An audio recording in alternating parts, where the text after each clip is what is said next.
Halo semuanya, kembali lagi di channel Awan Kai News. Semoga saja kalian sehat selalu ya. Untuk yang belum berlangganan silahkan berlangganan, tekan tombol lonceng dan sukai video ini ya.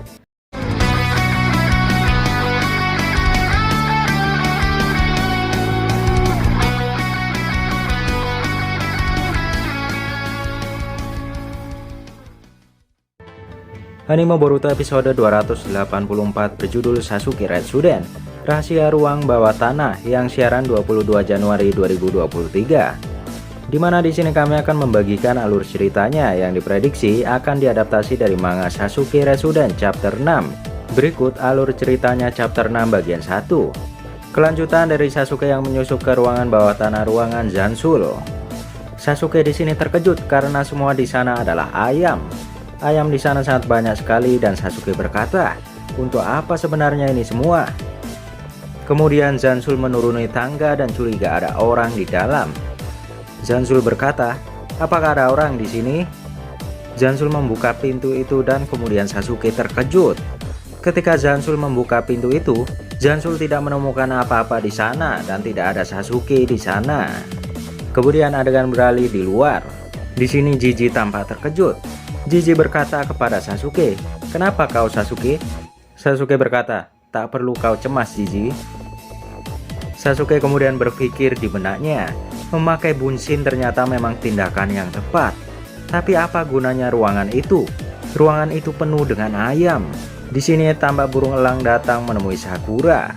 Sakura menerima pesan. Pesan itu dari Master Kakashi yang berbunyi, Perdana Menteri Redaku bekerja sama dengan Ratu Manari untuk menyerang desa lain. Adik laki-lakinya, Pangeran Nanara, berencana untuk melakukan kudeta. Tampak Sakura terkejut dan dia mengingat obrolannya dengan Zanshul saat menyamar. Sakura berkata, ini pasti alasan mereka membutuhkan aset yang dikatakan Zanshul sebelumnya. Di bagian observatorium mana dia menyembunyikan semua aset itu? Mau bagaimanapun aku sebaiknya segera laporkan yang ku tahu pada Kakashi. Tampak Sakura mengirim pesan ke Kakashi di sini dengan elang tersebut. Kemudian tampak di kantin. Sakura tampak melewati para napi yang sedang makan. Para napi tampak memandangi Sakura di sini. Sakura tampak tak peduli dan dia berkata, "Aku ingin memberitahu Sasuke informasi yang baru kuterima, tapi dia tak ada di sini. Di manakah kau Sasuke?" Tampak para napi masih memandangi Sakura di sini. Kemudian seorang pria menghampiri Sakura. Dia berkata, "Boleh aku duduk di sini, Dok?" Ternyata itu adalah Gano, rekan satu sel Sasuke. Gano berkata, "Matahari sudah mulai terbenam, bukan?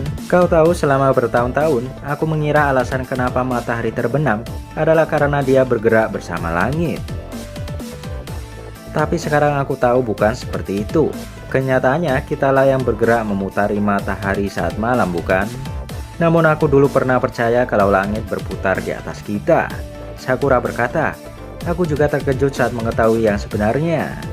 Orang punya kebiasaan berpikir kalau mereka adalah pusat dari segalanya." Gano menjawab, "Itu benar."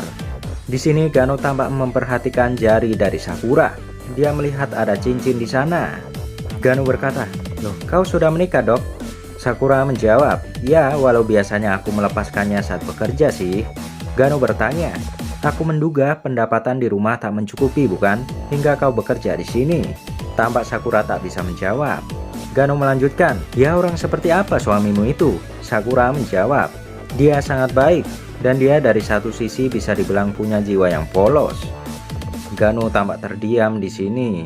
Kemudian Sakura melanjutkan, "Dia belak-belakan terkadang malah berlebihan, hingga dia sampai melibatkan dirinya dan orang di sekitarnya terlibat masalah. Pemikirannya bisa berubah 180 derajat secara tiba-tiba, tapi menurutku itu adalah salah satu kelebihannya. Belum lagi menurutku dia itu tampan, namun dia tak pernah memanfaatkan ketampanannya itu. Aku suka dia bisa tak peduli dengan hal macam itu." Gano kemudian berkata, "Begitukah harus kubilang?" Sasuke kedengarannya pria yang sangat beruntung. Di sini Sakura tampak terkejut. Sakura berteriak, "Bagaimana kau bisa tahu? Padahal aku tak bilang apapun soal Sasuke." Kemudian Gano berkata, "Dia punya kebiasaan duduk di sini dan menatap ke jendela." Sakura bingung dan menatap jendela. Gano melanjutkan, "Tapi sejak kau datang dia berhenti." Selama ini itu membuatku bingung, tapi sekarang aku akhirnya paham. Dia menunggu hingga bunganya mekar kan? Sakura menjawab, bunga apa? Dan bentar, bagaimana kau tahu Sasuke itu suamiku? Gano berkata, rambutmu itu warnanya sangat cantik, rawatlah dengan baik. Kemudian Gano tampak berlalu pergi. Sakura berpikir, apa hubungannya itu dengan warna rambutku? Sakura memandangi luar jendela dan berkata, itu kan bunga almond, tapi bunga itu mirip dengan bunga sakura. Sasuke terus menatap bunga itu. Sakura mengingat kata-kata Gano, dia menunggu hingga bunganya mekar. Ternyata warna bunga itu adalah pink, yaitu mirip dengan rambut Sakura sendiri. Orang selalu pikir mereka adalah pusat alam semesta, sama seperti Tatar, melihat pola di bintang seperti binatang dan menciptakan peta surga. Ini juga contoh lainnya. Dia kebetulan membayangkan hewan, tak satu pun dari itu punya hubungan dengan astronomi, bukan? Sama seperti 12 simbol zodiak di segel tangan shinobi. Tepat 12 rasi bintang untuk 12 segel tangan. Dan di sini kemudian Sakura tersadar sesuatu. Di tempat lain Sasuke dan Jiji berada.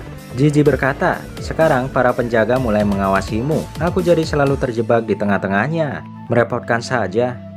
Mereka mengimpor ini dari ibu kota. Kemudian Sasuke menjawab, ya mereka pasti mendapatkan kiriman rutin dari istana. Jiji melanjutkan, ini adalah aprikot bukan? Aku belum pernah lihat muncul di makanan kita. Kurasa hanya direktur dan anak buahnya yang dapat makanan istimewa itu. Itu curang. Sasuke menjawab, kalau gitu coba saja sekarang. Sasuke tampak memakan aprikot itu. Jiji di sini tentu sangat terkejut sekali. Jiji berteriak, penjaga akan menghajarmu kalau mereka sampai melihatmu. Kemudian Sasuke menjawab, aku melihat tanganmu, diam saja Jiji.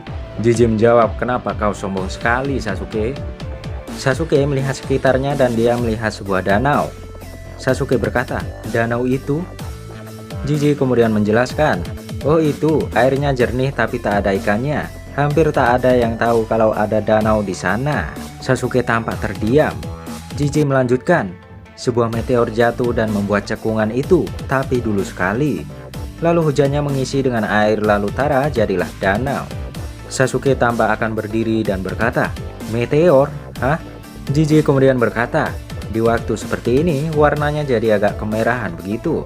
Tapi di saat siang akan jadi warna biru paling cantik yang kau lihat. Hampir seperti sepotong langit yang jatuh ke bumi. Disinilah tampak Sasuke terkejut dan berkata di benaknya, langit? Bumi? Apa? Jiji, aku sakit perut, aku mau pergi dulu. Jiji tampak sebal dan berkata, apa?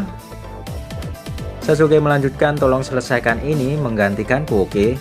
Jiji sangat kesal dan berkata, ayolah, mau pergi kemana lagi kau sekarang Sasuke? Sasuke menjawab, akan kuganti dengan giliran dapur selanjutnya. Tampak Jiji tidak bisa berkata apa-apa. Di sini Sasuke dan Sakura bertemu rupanya. Mereka saling menghampiri dan bertemu di tangga. Sasuke berkata, Sakura? Sakura menjawab, pas sekali Sasuke, dengar, aku memecahkan teka-teki peta surga. Sasuke menjawab, benarkah? Kesinilah aku akan memberitahumu.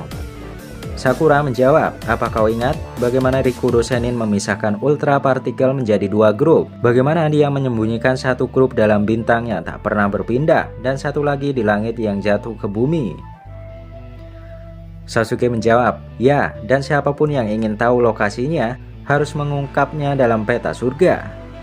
Sakura menjawab, Rikudo Sennin adalah bapak cakra itu sendiri. Jadi kita bisa menduga dia memakai ninjutsu untuk menyembunyikan ultra partikel itu, yang artinya segel yang perlu dilakukan untuk melepas ninjutsu itu tersembunyi dalam kode di peta surga. Lihatlah Sasuke. Sasuke tampak melihat secari kertas. Di sana tertulis 12 rasi bintang untuk 12 segel. Tapi hanya ini saja tak menunjukkan kegunaan dari segelnya, bukan? Sakura menjawab, itulah gunanya petunjuk selanjutnya, yaitu Starline. Sasuke tampak terkejut. Sakura melanjutkan, tulisan selanjutnya mengatakan, mengungkapnya dalam peta surga. Bukankah menurutmu kalimat itu agak aneh? Sasuke tampak terdiam. Sakura melanjutkan, aku rasa peta surga di dalam tulisan itu sebenarnya menunjuk pada game Starline sendiri. Sasuke menjawab, kau benar, semuanya jadi terhubung.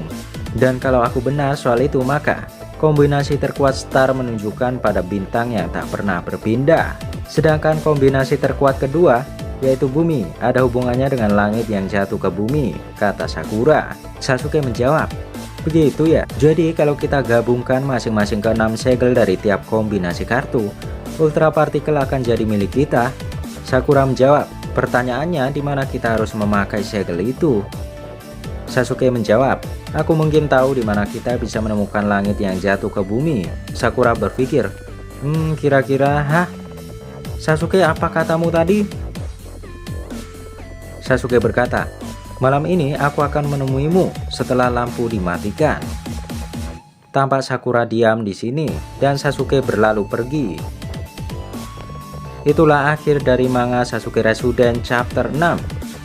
Cerita selanjutnya akan kami bagikan di video berikutnya ya.